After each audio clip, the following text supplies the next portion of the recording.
आपण पाहताय प्राध्यापक डॉक्टर मच्छिंद्र सत्य यांचे लोकसंवाद न्यूज. सत्य जे तुमच्या समोर. 15 तासांच्या उपोषणानंतर मनोज जरांगे यांच्या मराठा आरक्षणाबाबतच्या मागण्या सरकारने मान्य केल्या. यानंतर जरांगे छत्रपती संभाजीनगर येथील रुग्णालयात उपचार घेत आहेत. रुग्णालयातूनच जरांगेंनी माध्यमांशी संवाद साधला. यावेळी जरांगेंनी उपमुख्यमंत्री एकनाथ शिंदे यांच्याविषयीच्या भावना व्यक्त केल्या. मागच्या आंदोलनावेळी आरक्षणाचा शब्द देणाऱ्या एकनाथ शिंदेंनी यावेळी जरांगेंच्या उपोषणाबाबत कोणतीच प्रतिक्रिया न दिल्याने चर्चांना उधाण आलं. या संदर्भात जरांगे काय म्हणाले पाहूयात. या दिवशी तुम्ही पुन्हा उपोषणाला बसले होते.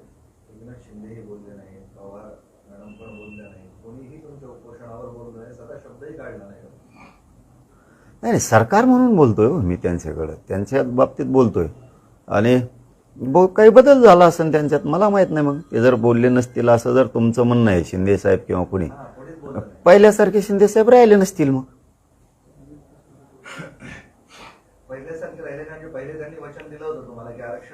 पहिल्यासारख्याचा अर्थ, पहिल्यासारख्या म्हणण्याचा अर्थ असा आहे की सर्वसामान्याच्या वेदना जाणून घ्यायच्या आणि आपण ते प्रश्न सोडवण्यासाठी झुंजायचं.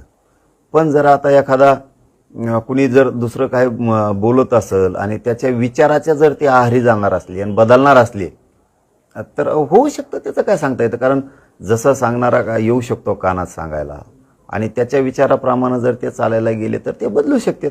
आणि त्यांच्या विचारांनी चालले तर ते कधीच कोणत्याच आंदोलकाबद्दल, कोणत्याच समाजाबद्दल, कोणत्याच पक्षाबद्दल भेद नाही करणार. मग ते पहिल्यासारखे राहिले नसतील असं म्हणण्याचा माझा अर्थ. हाच बदल म्हणजे भाजपचं शिष्टमंडळ आलं, म्हणजे जे मंत्री आले ते आमदार आले ते भाजपचे होते. शिवसेनेचे 2 दिवस कोणीच आलेले नाही. म्हणजे हा तोच बदल आहे का? ते बदलले का? शिंदे साहेबांच्या मंत्र्यांना किंवा शिंदे साहेबाला येऊ दिलं नसेल किंवा ते आले नसतील असंही असू शकतं. पण त्यांनी बदलू नये, कोणाचं तरी ऐकून बदलू नये, त्यांच्या विचारात बदल करू नये. पूर्वीसारखे शिंदे साहेब राहिले नाहीत ही जनतेत वार्ता जाऊ नये, त्यांच्यासाठी ती डॅमेज असू शकतो. तारणहार जनता असते बाबा, जनता तारणहार असती. मंत्र्याची, उपमुख्यमंत्र्याची, मुख्यमंत्र्याची हे कोण तारणहार? हे कोण तारणहार? हे जनता तारणहार आहे. जनतेने ठरवलं यांना त्या पदावर ठेवायचं तरी राहू शकते. जनतेने जर ठरवलं 29ला आऊट, घरी कुशाल घरी, तारणहार हे कोण? आणि हे साचून राहत असतं.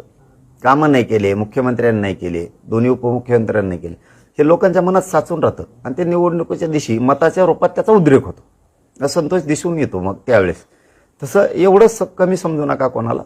एखादा अर्धा कोणी माणूस येत असेल तुमच्याकडे, 4-2 जण येत असतील आणि त्याच्या आहारी जाऊन तुम्ही जर लोकांना भेटायचं बंद करणार असाल, तुमची पूर्वीची पद्धती बंद करणार असाल तर हे बदल चांगला नाही. पाहत रहा लोकसंवाद न्यूज. जय भारत, जय महाराष्ट्र.